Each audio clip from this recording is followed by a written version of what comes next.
This is like the most unprofessional stream out there. So, yeah, today uh, at church, it got me thinking about this theme a little bit. I mean, it's been a theme that's been playing in my life lately. I've been processing through what the idea of suffering and suffering well kind of looks like. Um, we tend to, in culture, I mean, just in general, we don't like pain. We don't think things that are difficult and overwhelming and make us want to run away in fear. And so I've kind of taken the opposite approach and have like tried to look into as much as possible like the fear and suffering, anxiety I was feeling, and trying to understand it. I'm going to talk about a little bit more about that as we go on. But so I was at church and we're singing a song, and the lyric goes that fear is a liar, almost personifying fear. It says he is blah blah blah. I don't remember what the lyrics exactly were, but that part stuck out to me. And I'm sitting there and I'm wondering, is that true? Is fear a liar, or is it a part of us? Is it something that is a healthy, ordinary part of our bodies? And it's actually something that is healthy and normal, and separating ourselves from it might cause more pain in the future. So I started looking into fear and trembling and some other things in regarding to fear, and came across Soren Kierkegaard. And actually, before we start talking, I'm going to, here we go. Is this going to work? One day. There we go. Awesome. Yeah, before we start talking, the whole purpose of this stream, at least what it is now, I don't even know if I'm going to stream in the future. I don't know if I'm going to make YouTube videos. I don't know what I'm doing. I need a space to be able to talk about things, especially these things that seem to be so uncomfortable and difficult for people. And maybe you feel like that too. And so I'm basically creating a space in which you can come and talk about whatever, wherever you're at, whatever's going on, come as you are sort of mentality. It says that up on top. Basically, to have whatever is going on in your life be witnessed from an empathetic standpoint, so that you don't have to be alone in that. Because I find that pain and I would say when we don't have answers, it makes us really uncomfortable. When we see someone else's pain, when we see someone else's suffering, we want to fix it. I mean, obviously we don't want them to be where they're at, but then is that about them or is that about us? Like that uncomfortability. And so, yeah, if you want to join, you're able to scan the QR code or go to the website that's on the bottom and approve your camera and mic, and you'll be able to join and chat. I'm just going to keep talking about this stuff, and if you have any thoughts or opinions, I would love to hear them instead of just me talking. And usually what happens is I'll stream for about an hour and just talk, because it can be challenging to just talk by myself for an hour. And so let's see here. So yeah, going back to Soren Kierkegaard, he says the line, and I don't really want like time to like explain who he is and all that other stuff, but he says anxiety is the dizziness of freedom. And I don't know if anyone saw the post that I had made in regards to tonight and inviting people into it. It was of a grocery store. And, I think about going to the grocery store and how absolutely overwhelming it is. You go in there and it's just an assault of colors and lights and people that don't want to be there just as much as you. And, you want to go to your things and get even if you have a list, you have a list of things, you still have to decide within that list what kind of bread you want. It's not just bread, it's this specific kind of bread. It's something I talk about with other people. It's like, why do we need 37 different kinds of sour cream? Why do we need and so maybe you can think, or you might be guessing where I'm going with this, but if I can I can't go to the grocery store and pick very simple, this is what I'm going to eat, this is what I'm going to do. What if life is that same sort of dizziness where we have this awareness of the choices that we are assaulted with? Like, when you really think about it, when you stop and pause and think about choice, it is overwhelming, because you can almost anything. You can almost do anything, right? Like, I don't need to live in this house. I could go move to, Japan. I could take up a basket weaving course. I could learn a new language. I could do that all within the next week. Like, I'm not saying I would do that within a week, but I could make choices to move in those directions. Nothing is keeping me on the path that I'm on right now. And I don't know if you guys think about this, but for me, that can be anxiety inducing, hence the dizziness. And so, is anxiety, fear, now I'm bringing those two, are they natural? Are they normal? Are they healthy? Are they good? Or are they things that we should separate from ourselves? Now, we could say the obvious answer is, yeah, they're good and healthy, and let's, but I think about how we don't do that. We don't approach it in that way. We try and fix our fear. Like, we just need to either expose ourselves to that fear, or stop being afraid, or avoid it, or overcome.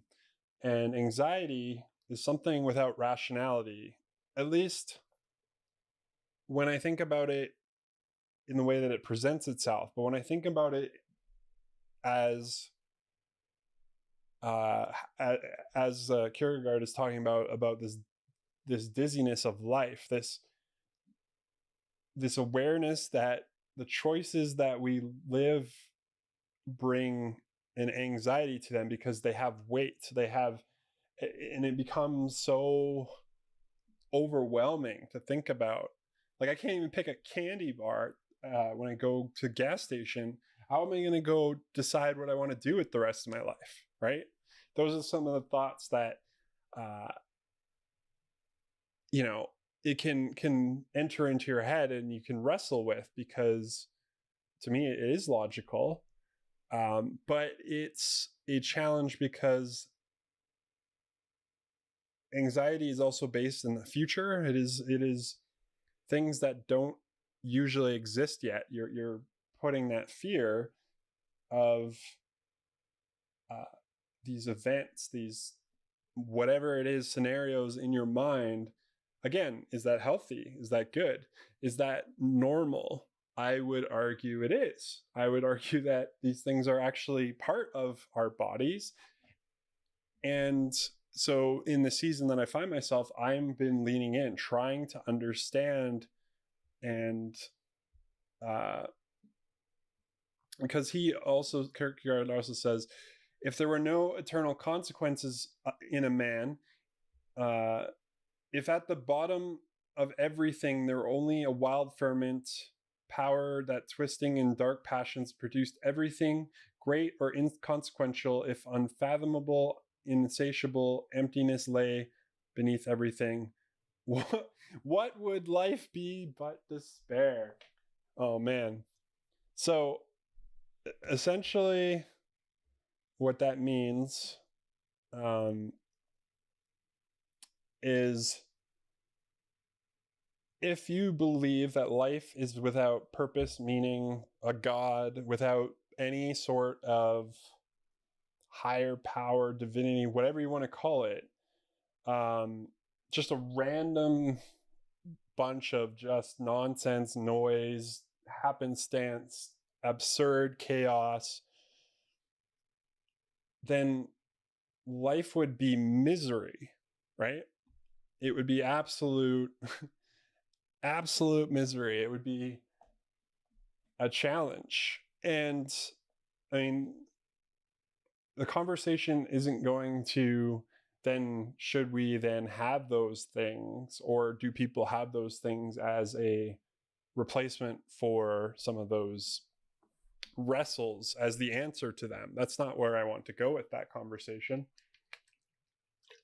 What I want to talk about is essentially if we come to the conclusion that we're going to face anxiety, we're going to face fear, we're going to face suffering in life, because regardless if it's meaningless or absurd or challenging or whatever, if you believe in God or not, should you not live and experience life to its full, especially if it's just meaningless chaos, right? Otherwise, to me, it's you find the thing, right, and you go full force. It's part of why I'm trying to do this stream. Sorry, I'm like moving around because I struggle with sitting in one place, but I'm doing the stream because I don't want to, at the end of my life, think about the things I regretted, because it's like the idea of wasted time. Sometimes I'll get anxious about that. Like, I'm just wasting time. I should be doing this or should be doing that. There's no such thing as wasted time. It's either time is just, you're doing it. You're doing those activities. What does it mean to waste it? Right? In the sense of, so for me, then, if it is just like, I want to lean in, I want to experience it all fully, rather than just be desolate and wrecked by it. And I'm not gonna lie, I struggle especially with anxiety. My mind is a very anxious one, in the sense that because I like seeking out patterns, like my brain really loves it. It finds patterns, and then there's also been significant trauma and significant unexpected things happening in my life. I try and predict what's going to happen, what people are going to do, what people are going to say, what people are going to react, trying to control everything. And it's interesting because, and I'll talk about it in a bit, let's see, why I want to lean into those feelings a bit more. But I'm curious if people have thoughts about any of this, because I could be completely wrong. Maybe we should run away from our, like, we should trust and lean it. Like, I think so. Anxiety, fear, suffering, those things are all natural, normal, healthy. At least I think so. Maybe you don't. Maybe you think they should be avoided. However, it's kind of like a pendulum. It shouldn't be one all the way over here or the other all the way. I think it can get to a debilitation. And so what I've come to do is try and understand what my values are, what's important to me, because then I'll ask, can I still do those things? Can I still do these activities? Can I still engage in these ways, even though I'm going to experience pain, even though it's going to make me, or it possibly I'll be anxious in it? Can I do those things still in line with my values? Because the thing with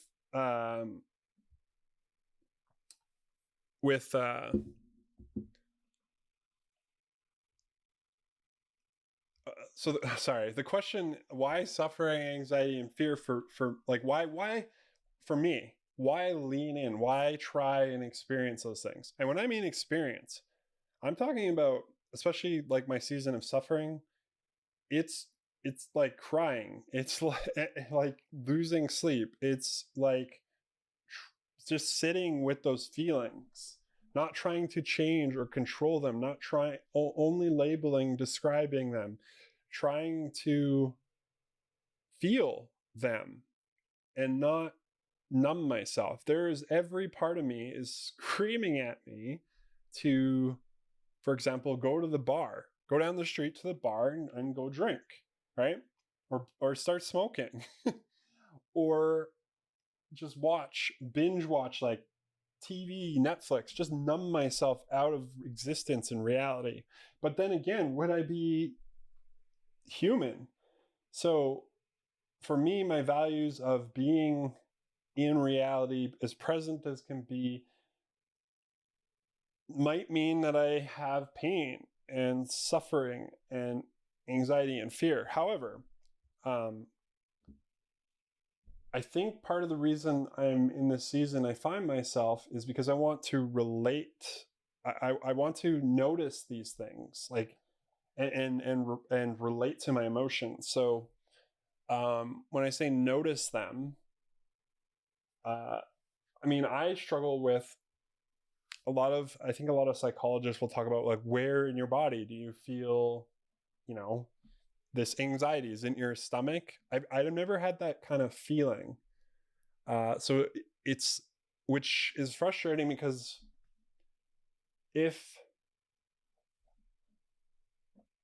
for me, it's like suddenly I'm there, even though I'm experiencing those things progressively. Like, I might not notice that I'm feeling more and more anxious. I'm more and more afraid. I'm more and more depressed or whatever. But if I can begin to notice those steps, those processes, and maybe it's not in my body, maybe it's how I'm responding to things. Like, it could be how I'm like my body language. I have no idea. I'm still trying to figure that out. But not allowing these things that seem overwhelming, that feel nebulous. I think that's where I struggle, when things are nebulous. And what I mean by that is it's like mist. You can kind of see whatever it is, but it's kind of all over the place. You can't quite see it fully. I want to see it fully. And in order to do that, I need to feel, I need to relate, I need to understand it. Because I feel like you can have a problem where, I really hope I'm not echoey. I haven't even checked. Sorry. I'm just going to keep talking because I know my mic is working. Actually, let me just check one sec. Just confirming. How are we sounding? Okay. Yeah. Sounding okay. My voice is really boring and deep and flat. Okay, anyway. Um, I had to turn on my monitor because I don't want to hear myself twice. It's frustrating. So, when it comes to these feelings, uh,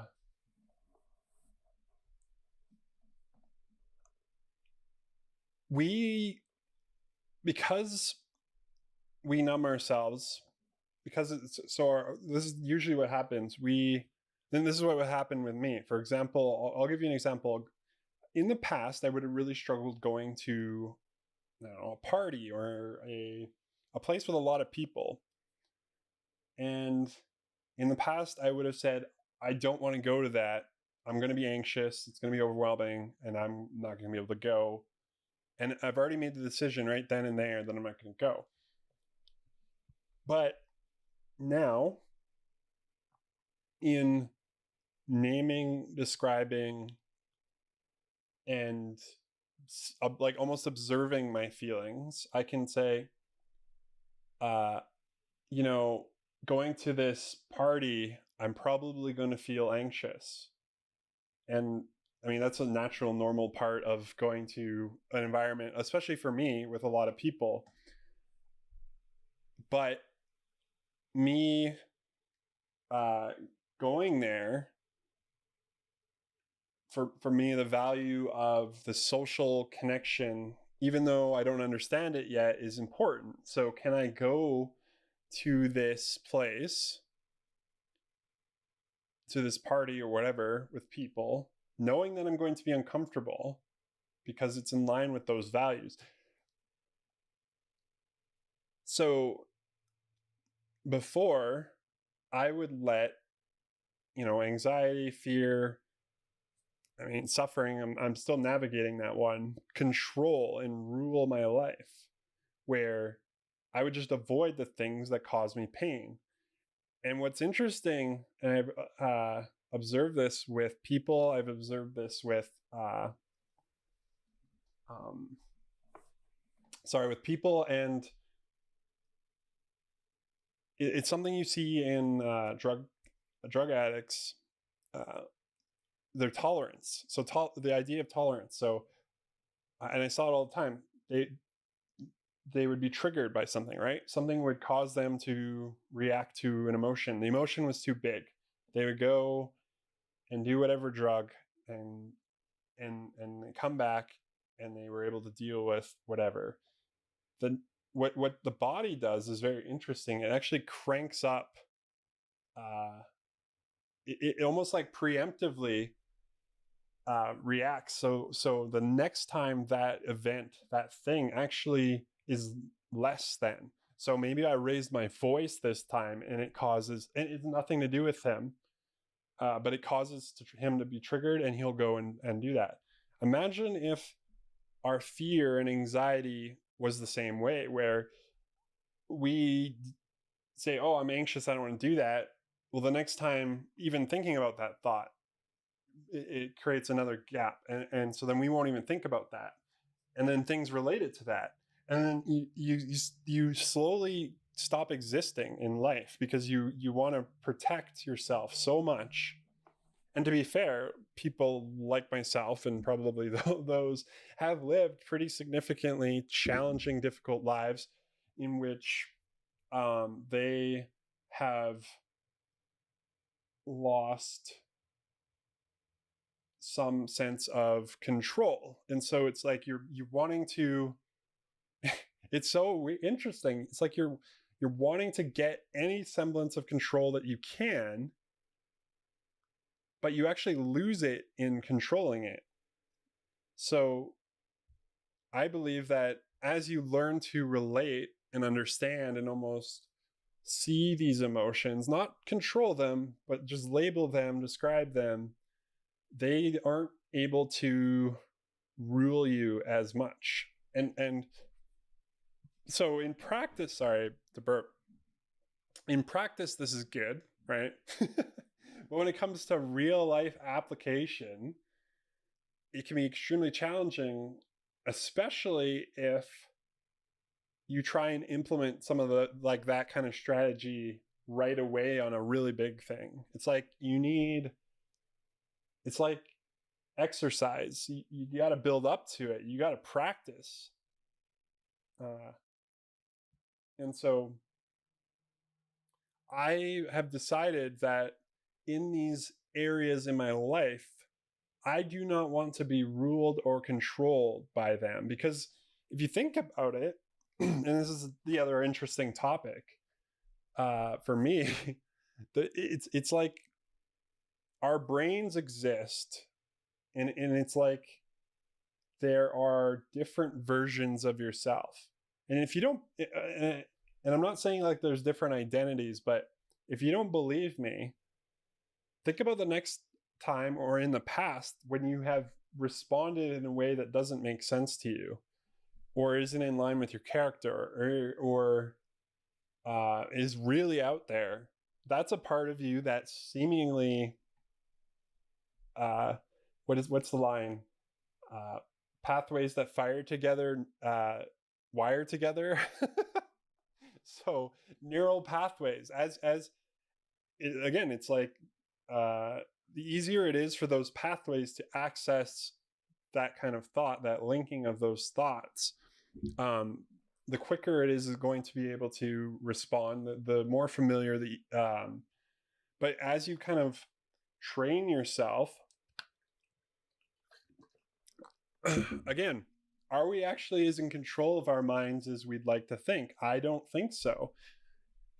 But if I can create boundaries, if I can bring an understanding to these thoughts, these natural feelings, again, for some people, that's even a radical thought where anxiety, fear, suffering are naturally normal part of life, healthy. It's like being angry is these are healthy, normal things in our bodies. And we've kind of, because they feel bad, we cut ourselves off from them. And I believe we are doing a detrimental disservice to what our bodies need. And so I don't want fear and anxiety to control me. I still want to have them because they're helpful, right? Fear is important, right? You don't want to run in front of or walk in front of traffic or do something. I mean, I think about some of the fear I have in a more practical sense.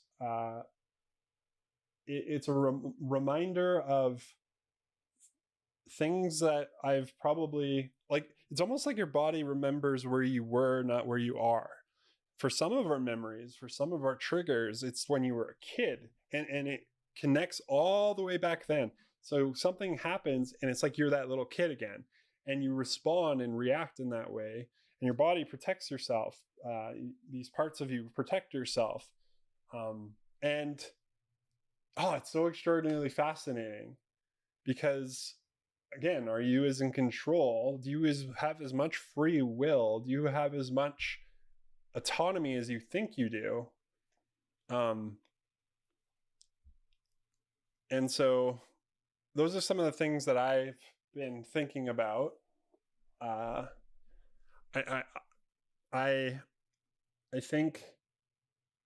think about anxiety, and to me, it makes sense that it comes from this idea of choice. Life is in a way anxiety when we come to understand that, holy crap, I can literally make any choice. And for myself, being autistic, that is really challenging because it's like I need to know all bits of information before I can make a decision. And I don't just mean big things. I mean going to the food court and picking out what I want to eat.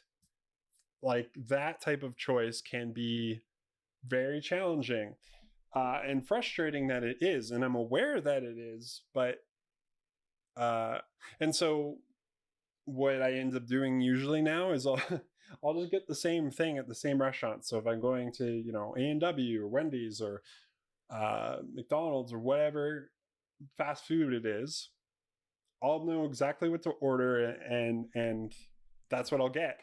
Subway, it's the same sandwich every time. It isn't because I don't like other food. It's because I don't need to think consciously about those other foods. It's just like, I'm hungry, so I'm going to respond to hunger and eat.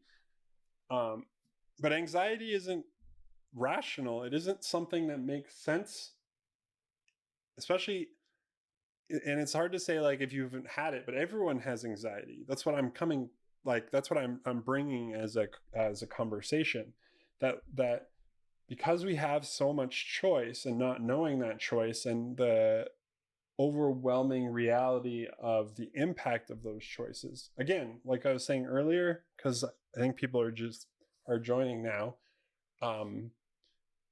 I could literally just shut down this stream. You could just walk away. You could throw a rock through your window.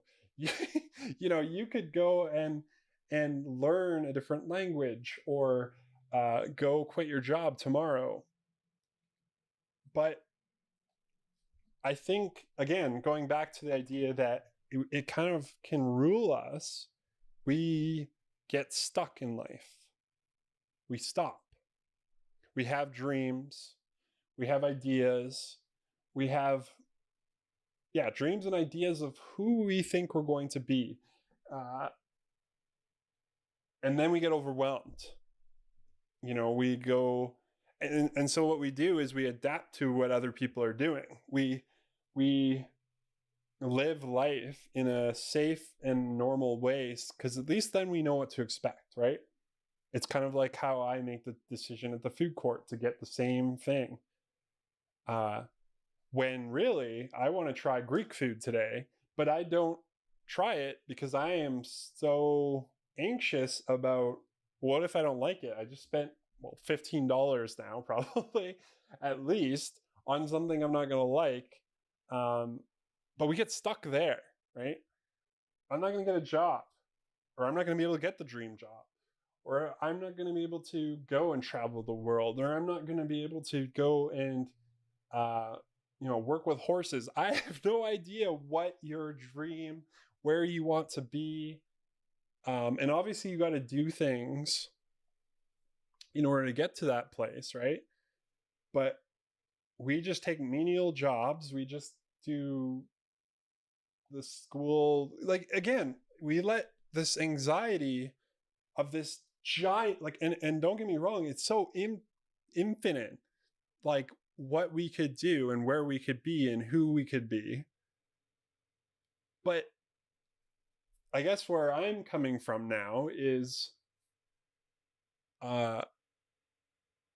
if we come to that understanding, if we arrive to this place where we all agree that it is like that, then wouldn't we want, I think about a quote that Jim Carrey says about his dad. He said his dad was an amazing comedian, and I think it inspired him to be a comedian. And he took a safe road. He took the road where his dad did. He had the job, he maintained it, and then they fired him. Like, just like that, instantly. Everything, this dedication, this commitment, this identity that he had put around this thing he did was gone in an instant. And Jim Carrey says, you can fail at what you don't love, so you might as well, or sorry, you can fail what you don't love, so you might as well do what you love. I think. Oh, I'm butchering that. He did such a better job. The premise, though, is we let these things control and rule our life. And I'm not saying that we need to fix it overnight, but are there steps? Maybe we can make it shine a little bit of a light so we can see what that is, right? Because chances are, I believe that, and what I've discovered is what I thought it was actually wasn't. A lot of the reason that fear has ruled my life actually came from processing and understanding the suffering, and the fear came from this fear of abandonment, which then played into all these different places in my life. The choices I made, the way I did things was so ruled by this fear and then the things I did. So for example, I would um, pine, I don't know if that's the right word, for people's affection. I would just give anything and everything just to have someone acknowledge my existence and value me, uh, even to my detriment. And I'm not saying I'm that's a admirable quality. I'm not saying that in a prideful way. That's horrible. I hate that was where I was at, but I didn't know that because I was so afraid of even the fear of, and so now that I understand that, I've been making steps in order to, what's the word? Um, uh, oh, uh, self-differentiation, or that's not an easy word, attachment styles. So I don't know if anyone's heard about that, but secure. I've made steps to have a secure understanding of who I am, what's valuable to me, what my needs are. Uh, and if I don't get those things, or if someone withholds love, or if somebody, I don't know, can I still be me despite that? That's where I want to try and land. I think anxiety and fear, it keeps us so, it's, uh, there's this really good exercise I saw that I've been in some of my training, where it talks about, I don't know what the process is called, but basically, if you hold your hands, up to your eyes, like what can you see? Like you maybe see through them a little bit, right? But if you're able to like put them in front of you, uh, and oh, it's imagining, like it's observing your thoughts. It's imagining that you can take them and put them in front of you. It's like you can see so much more. A good example of this was the other day. I was really struggling, and I was standing on a bridge watching the river and enjoying that. And I suddenly became aware that I wasn't aware of the people around me. Like I was so in my head, so with my eyes so like close to myself, that I couldn't see reality around me. And that is kind of where I don't want to live anymore. I don't want to live in that kind of fear and anxiety where I'm so stuck in it that I can't be in real life, in the reality I find myself. I'm so in the future, or I'm so in the past, that I can't make choices in the present. I can't live in the present and be seen in, and so these things are good. They keep us safe. They're a natural part of ourselves, but just like everything, it's moderation, right? And so I think if it gets in the way of a good exercise, is this getting in the way of living in line with my values? Well, side note, do you know what your values are? Do you know what's important to you? Do you know why you kind of do things? So you can start thinking about all this stuff. And suddenly, at least in my experience, I can still be anxious. I can hold those thoughts in front of me, make observations about them, not try and control or change them, but acknowledge that they exist, try and understand why they exist, and then respond according to my values. I have found, at least for myself, and maybe I'm wrong, and maybe someone else has some thoughts about this stuff, right? Maybe I'm, completely off base, and maybe uh, like I don't have it at all. I'm just living my life and my experience, talking about it. Uh, and I'm only saying that, I think actually that is like an anxious response because I'm used to people not understanding me.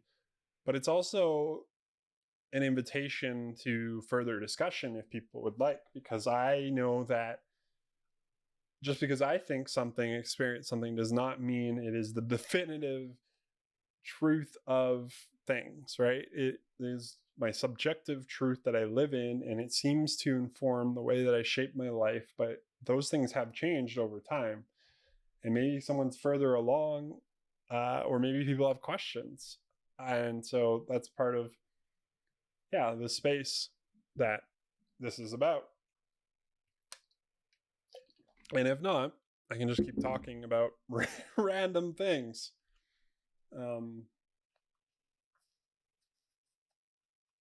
I guess suffering is the one of the things I did want to talk about. Why does suffering in other people make us uncomfortable? I would argue that's because we don't know our own suffering, our own feelings, we don't feel safe and secure. We don't understand them. And so when we see someone else, and there's also the aspect of like, it sucks. We don't want people to be struggling and suffering and doing terrible. But then we go to them and we offer platitudes and solutions and empty words like, well, at least, this isn't like that, or you could think about kids in Africa, or some of the dumb things that people say, like trying to bring some sort of answer to something that doesn't have an answer. But it's interesting. I believe that we're so uncomfortable with that tension and our own suffering, that we want to push it away in others. And so that's another part of why I want to understand it, because I know what this feels like, and I have experienced. I can't even articulate the type of isolation, loneliness that I have felt. And to not, and I'm not saying I'm definitively alone. I have people in my life, so thankful that I have people reaching out and connecting and making sure that I'm okay, and valuing me for me. But they don't live here, and they're not in person, and there is something to be said about physical connections. It's part of why this is only a motel. Anyway, so I've been processing this stuff, trying to understand it, wrestling with it, because I want to relate. I want to be familiar. Because when I meet with people, when I connect with them, I don't want to give them answers anymore. I don't want to give them the sense that I'm uncomfortable with what they're feeling, that it's going to drive me away. I think that presence is the most important thing in suffering, because there are no answers. Oftentimes it goes on longer than people would like. Sometimes it's a lifelong disease, or it's like depression. Have you ever journeyed with anyone in depression? And I can't imagine how helpless, because I've been on the other side, how helpless that person would feel to not being able to support, to be able to fix. And you just got to watch them be miserable and on the verge of their existence all of the time. And you're crying and wanting them out of that. Like, that's going to be so difficult. And I remember when I was in that space, like people saying, I wish I could just take this away. I wish I could fix this. Some people offering me prayers and just platitudes and empty words that just actually cut me off, because they couldn't say, I see you, I witness you, I see these things, and they suck, and we have no answers, and they're absolutely terrifying and atrocious, but I will be with you in them, even though I have no answers. Because what I have come to discover through multiple years of youth work, especially as a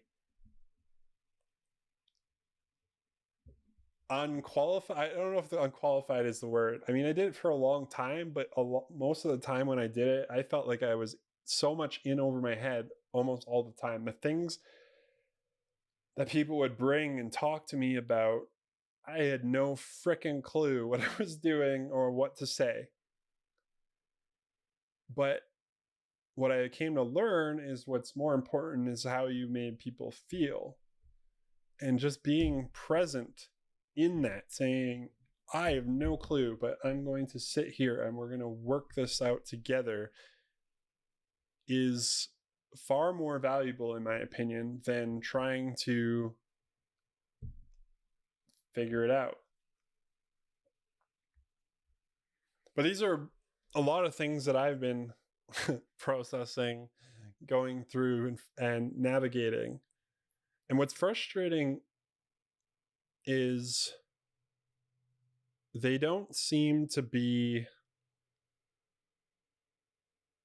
common. Like, they don't seem like this seems to be not what people normally do. Like, people don't explore these things. They try and fix it. Like, I knew somebody who, wrestled through their depression and figured it out really quick and moved on. I would surmise that they are still depressed. They just don't know it. It just doesn't look how they thought it would, or how it's supposed to. It's not as debilitating, so they can move on. Meanwhile, it corrodes them from the inside. Like, it's frustrating to me that the culture that we live in, the place that we find ourselves, things that we celebrate, we don't talk about our suffering. We don't talk about our pain and our challenges and our difficulties and our weakness and our vulnerability. We don't share those things. And I don't understand why, because it is part of who we are as humans. It's an important part of who we are as humans. And maybe I'm just on the outside where, like, and I'm not saying that I've got it figured out. I think in fact, I think because of my particular weaknesses, I've had no choice but to explore these things. Otherwise, I'm overcome and I'm no longer in this life. And so it's not a like triumph for overcoming, or like I've got it figured out and other people don't kind of story. Like, I have I have to wrestle with those, even more so because of the things that have happened in the past influence everything now. And so now I have to wrestle through and figure that out. But I don't want my life, my family in the future, or whatever. Like, I don't want to continue this cycle that's been going on for generations. I think it's why you're seeing a lot more young people talking about their thoughts and their feelings.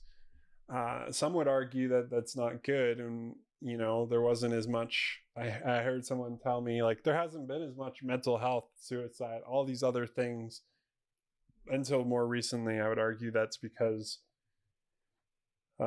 social media and the media we consume and our dopamine is absolutely fried, because we just have 2 seconds and then we go on to the next thing and the next thing, unsatisfied.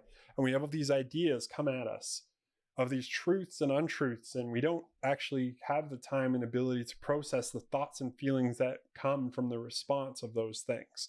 And so we just keep going, and it destroys us.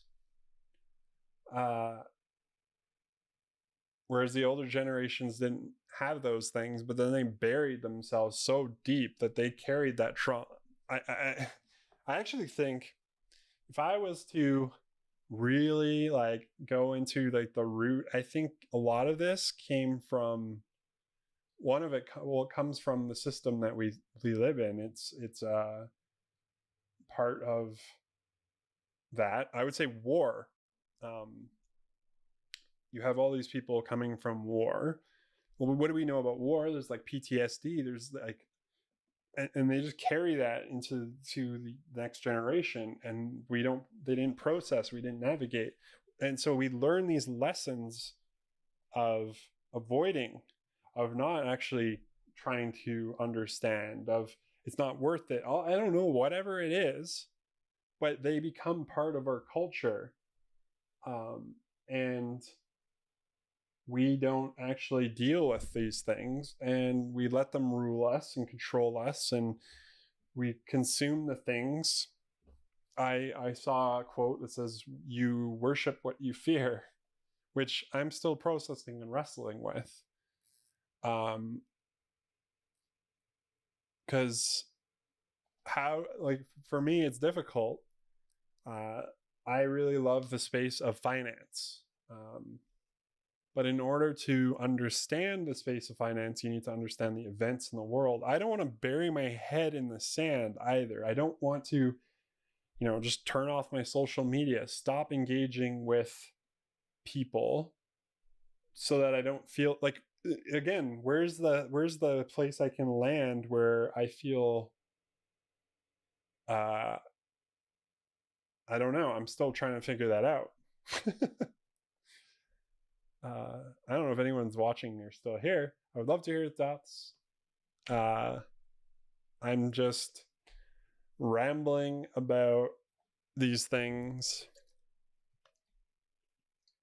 Oh, just got water on my face. But I am thankful that these times of these dark nights of the soul, whatever you want to call them, like, this is where I'm coming out of. This is the place I'm arriving to. I'm very thankful that they don't destroy me, but it's almost like they get reframed, or they were aiming at me and I can aim them otherwise. Like, it's not, I don't know. I'm so grateful that I am able to process and understand and navigate things in the way that I have. And it's part of why I want to talk about it, because I think there is value in exploring these things. And I'm not saying they happen or we should go through them so that we get anything out of it, but if only to embrace our humanity further, and understanding our humanity, we can understand ourselves and the aspects of ourselves, and then others.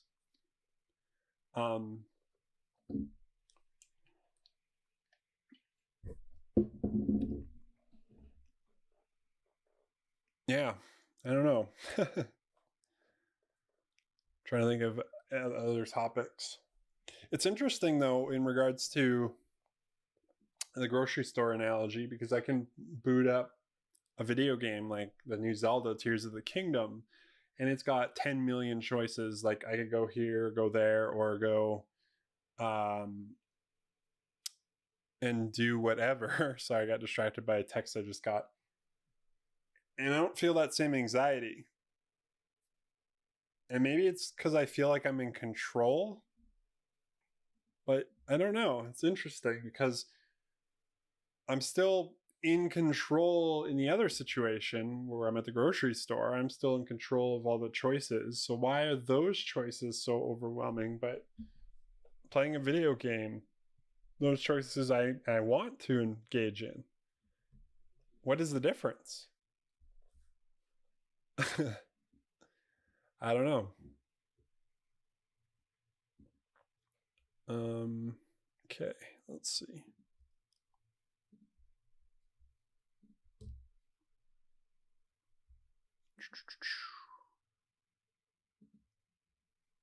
I don't know if anyone's out there just listening to me, lurking. I always do that in streams. I don't like really chatting or responding, because it takes, again, it's vulnerable. and awkward, and you have to engage in it, whereas the other thing is more passive. But I also am somebody who focuses when I have, Bob Ross playing, or I have lo-fi music or whatever music just in the background, or some guy talking, to be able to do tasks. So I understand those things too. Oh man, it's been an hour already. I talk forever. In the future, something that I'm processing, something that I'm trying to unpack is, and this is regards to my other job. So part of my role is to go to different places like employers, housing providers, and educators and talk to them about neurodiversity and autism. And I'm trying to bridge a gap in empathy of, well, why would I include that? Why would I decide to make that a part of, because it means I have to change what's comfortable and familiar to something that is different. How do I explain this gap in a way that people can understand? I'm writing a paper about it, and there's this wrestle of frustration because I don't have a PhD. I don't have the schooling. I don't really. I'm only just learning about being autistic, but I'm also someone who is, sorry, my leg is just itchy and I'm fidgety. I have relentless hyperfocus.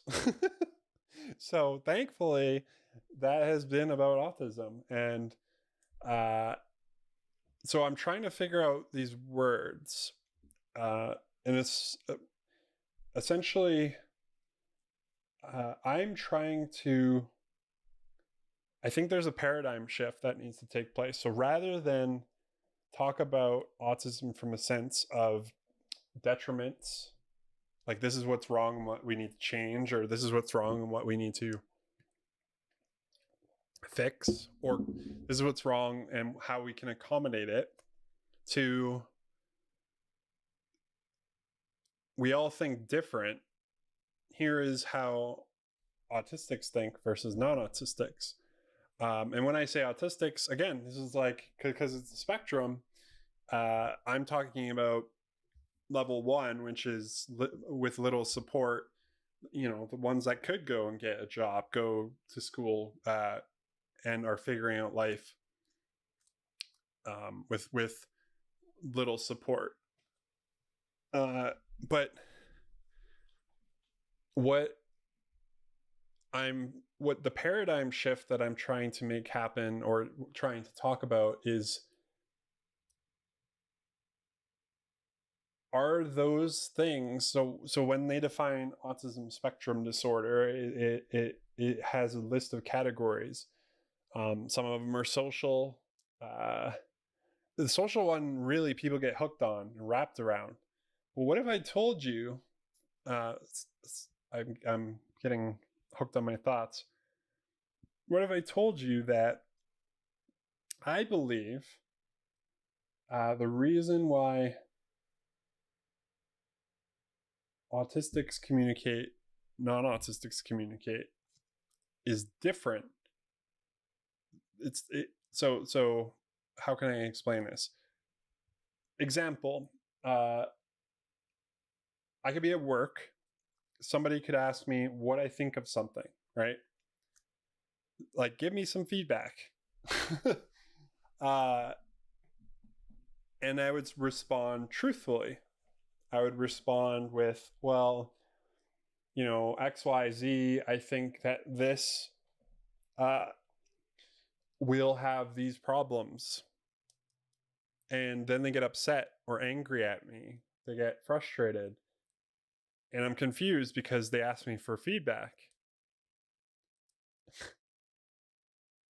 Well, what if feedback to them, what if what they were asking, what they mean, is it's almost like a cheerleading. They want me to, oh wow, what a great job you did, like that's amazing, like this is incredible, whatever it is that they're looking for. But what if I told you that me saying those things that seem blunt and harsh and is actually me doing that in my mind, uh, and I think in a lot of autistics' minds, but in my mind, and that's all I can really speak to, that is how I respond in love. I'm providing feedback, which then helps people to refine and become and deliver something in a better way. I think it's more loving to point out things that are struggles or challenges or flaws or whatever word you want to ascribe than to ignore that and pretend they don't exist, right? So we ask for the same thing, do the same thing, but how we do that and why is different. So there's a gap there. And so I want to help people to understand this gap that's taking place. I think I'm going to be making a video about it soon because I'm writing a paper and I want to summarize that and then make a note. Because I made a video about being autistic and the absurdity of life and the absurdity of, or life of the absurd as an autistic.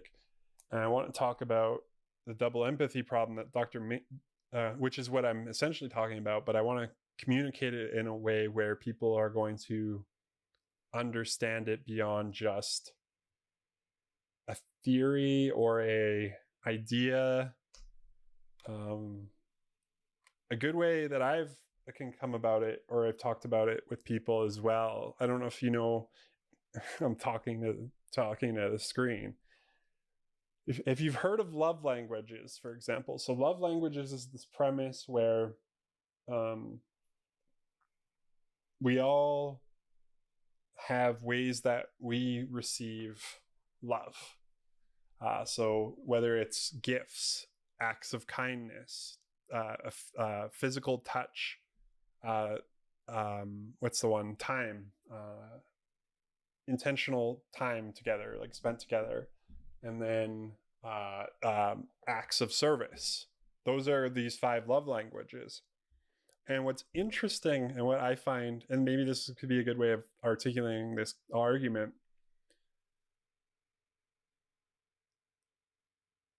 I love giving gifts, like absolutely love, and it doesn't need to be a big thing. But for example, my wife on her birthday, she wanted a beret, a French beret, right? And I could have just went to, I don't know, Amazon or to some store and we could have just went and picked one out. But I had a friend coming from Paris. And so I contacted him and I was like, hey, when you're in Paris, can you go to this beret maker? They're the last beret maker that exist that are French, and get me one of their berets and bring it back. And they did. And that's what I gave to her for her birthday. To me, this is an incredible, like, just here is how much I love you. But she doesn't receive love and gifts. So I'm doing what she receives love in is in acts of service, in time spent. And so the things that I'm doing aren't love to her. And so she's like, why aren't you doing, like, why don't you care about me? Why don't you, I'm not saying, I'll bring this to like just a general principle now. People could be like, in the scenario, like, why don't you care about me? Why don't you love me? And then the husband could be like, what do you mean? Like, I come home early from work. I'm spending time with you. I'm going out of my way to do this stuff. And there's this gap that takes place because the way that the wife or the woman receives love and understands love is different than how the man understands and receives love. And so in love languages, it's important for each partner to know each person's love language, so that when they see those things, even though it's foreign and doesn't make sense to them, they go and be like, oh, they're loving me. Like, I don't get it, I don't understand, but at least I can see and know that they love me because that is the language in which they do so. What if that is the gap that takes place between autistics and non-autistics? Right? The way we think about things, the way that we approach identity, the way that we approach our sensory, our emotions. What if it is done in a particular way? And then the non-autistics who are like, why don't you have empathy? Why don't you, do this or that? Because we don't do those things, because that's not how we're wired. So how do I help people to understand that that is the reality that's taking place, rather than it being a deficit, rather than it being a detriment or something? Don't get me wrong, autism is a neurological disorder. It has components to it that are extremely challenging, debilitating, and definitely need support. Excuse me. But the aspects that we normally ascribe to autism, I say, or I'm proposing that they are not actually detriment. It's just this difference in the way that the brains are operating. That is a really exciting topic. That is something I want to make a video about at some point. But again, there's the anxiety. There's a little bit of fear, because who am I?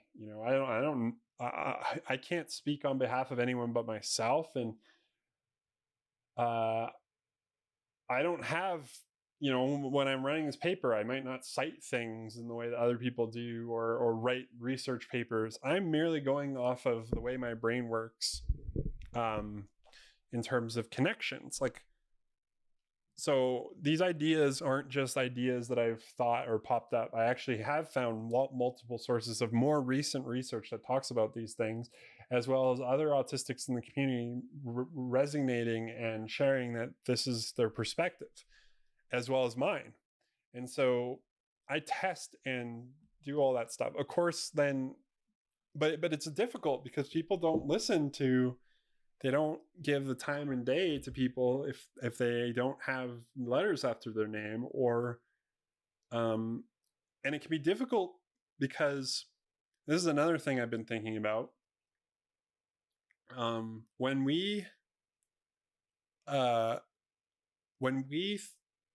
do things, when we change something, right?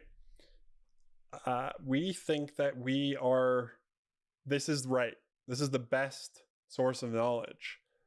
But what if I told you that I believe that people in the past thought that, as horrendous as the decisions they made? For example, if I were autistic in the 1950s, like if they came to land a diagnosis on me, I'd probably be in a mental institution, right? Labeled as, I don't know, schizophrenic and a whole bunch of other things, rather than this is just a different way of the brain operating. But autism didn't exist. So to have that idea was already like, holy crap, we're already making progress. We're already in the right. And so it's hard because I want to go to these organizations, these places, and articulate this idea that I believe is fundamentally correct. But what if I'm wrong? Right? What if I'm wrong and it creates more problems? Now, I don't understand how helping people to understand that we're all different and have our unique challenges and strengths is going to be wrong, other than I'm only speaking on behalf of myself and not the whole autistic community, and certainly not the portions of level 2 and 3 that need more support, and I'm cutting off their voices. I don't want to further basically perpetuate the same thing that's been happening by, because to me this is radically fundamentally different from a medical model in which we've approached. I mean, it's literally called a deficit disorder or ADHD, hyperactivity deficit disorder. It's all about disorders rather than. Sorry, I'm just playing with this pen because, sorry, this pen is like, it's not a vape or anything. I just fidget. As a side note, when people make videos about fidgets, they never talk about mouth. They never say chewing or biting, which is I tend to do. So if you see me doing that, again, that's something I talk about in my paper, regulation. So all humans do these activities, these stimming activities. That's what it's called. However, autistics tend to do it more, and they do it in weird, really unique ways, like flapping their arms or spinning in circles, practicing echolalia, where they repeat phrases or sentences that people are saying.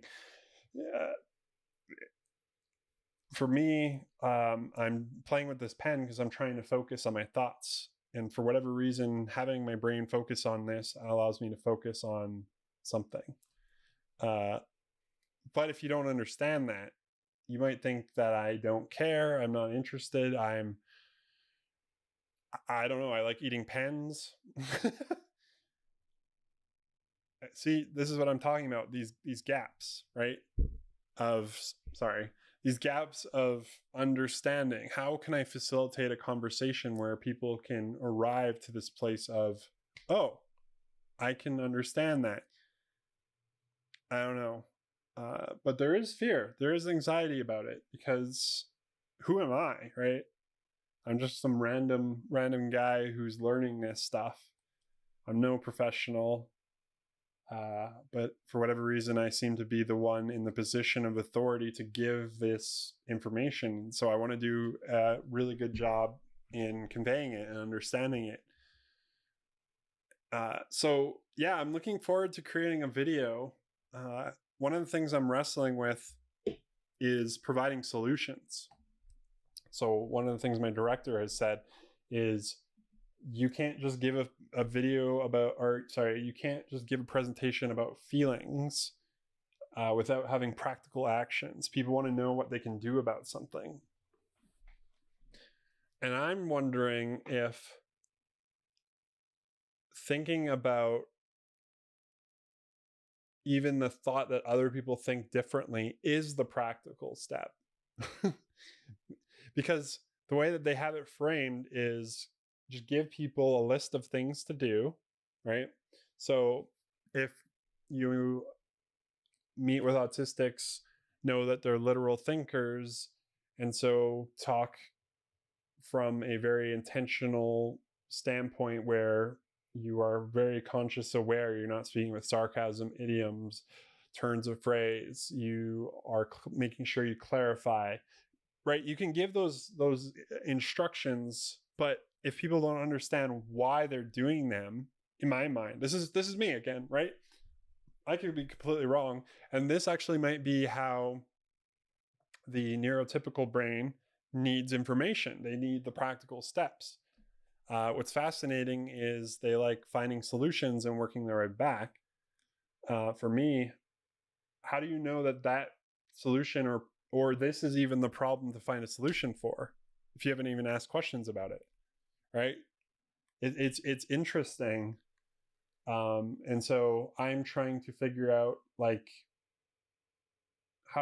again, it's frustrating because I've been tasked with translating this autistic voice in a way that a neurotypical can understand, but then also giving a presentation from both standpoints.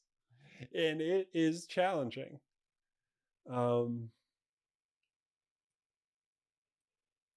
Yeah, so I'm excited about that. I'm going to make a video about it. I'm just deciding all this stuff. The video I made about my story, about the absurdity of being autistic or living life in an absurd world where should I mask or not? Because masking means I'm living in a perfect world and world that I'm happy, content, blah, blah, blah, but I lose myself. Anyway, I began thinking about that in like January and probably published it, I don't remember, in like April or May, no, March.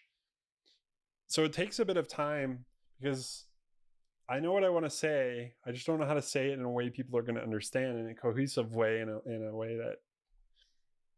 So is that anxiety? Is that wanting to do well? Is perfectionism anxiety? Oh man, these are so many things. But I've been talking for a while, and I think I want to go get like a milkshake or something and enjoy the last bit of sunlight. So if no one else is going to join, I've been streaming for an hour and 20 minutes. I'm probably going to call it here. But yeah, so many topics, so many things. If you missed anything, go all the way back to the beginning. I talk about a lot of stuff because I don't know if people are going to see this. People are going to watch it in the future. No clue. But it's there. And I hope that it has been of some value to you. Essentially, even if you can land on the idea that your anxiety, fear, the feelings of going through suffering, although they cause you to feel like you are alone, you are not alone in those things, right? Maybe you're alone in the physical sense of where you're at, but you have people that love and care about you and want to meet you where you're at and understand. I know that there are those people, and if there are not, there are people that you can reach out to who would gladly do that. Again, I want to talk, like, if you get anything from this, it's that these things are healthy. These emotions, like fear, anxiety, suffering, all of it are normal, healthy things. All of us, everyone on this planet experiences them. And I'm not saying that to be like, to brush over the pain and the things that you're feeling right now. But I'm saying that you are not alone in feeling those things.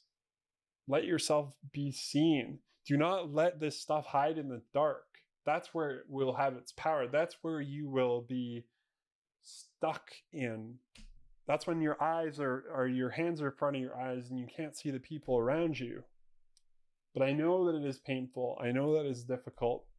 I know that you might not believe that you can get through it and that it will always be like this. And maybe for now, that's okay.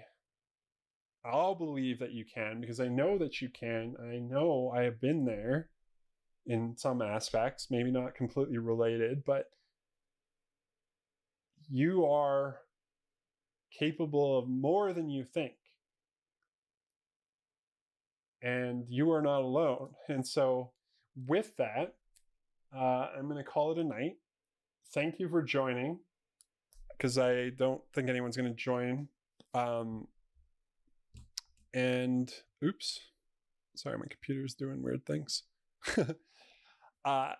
Yeah, if you've listened to this, let me know your thoughts, even in the comments, I guess, in the future, or maybe give me a call, or maybe you can join next Sunday. Every Sunday, my goal and plan is to do a stream and talk about, usually because no one joins, I talk about what I've been learning, what I've been thinking about, what I've been processing, whatever's been going on. My hope is one day it becomes a space where people feel like they are able to share and have these things be able to be witnessed and just have presence to see them. But yeah, every Sunday at 6 p.m. MST, I'll be doing this as much as I can. Even if no one shows up, even if there is no whatever, my value is that this is something that is needed so much in the world. and hopefully in providing it, people will eventually come. If not, at least I can say I tried, and I'm learning things. Like I suck at streaming, like figuring out the sound, figuring out all that stuff. Like I'm learning a lot, and so there is value in just doing this and getting used to it. Anyway, I hope you guys enjoy the rest of your Sunday, the rest of your week, and we'll see you next time.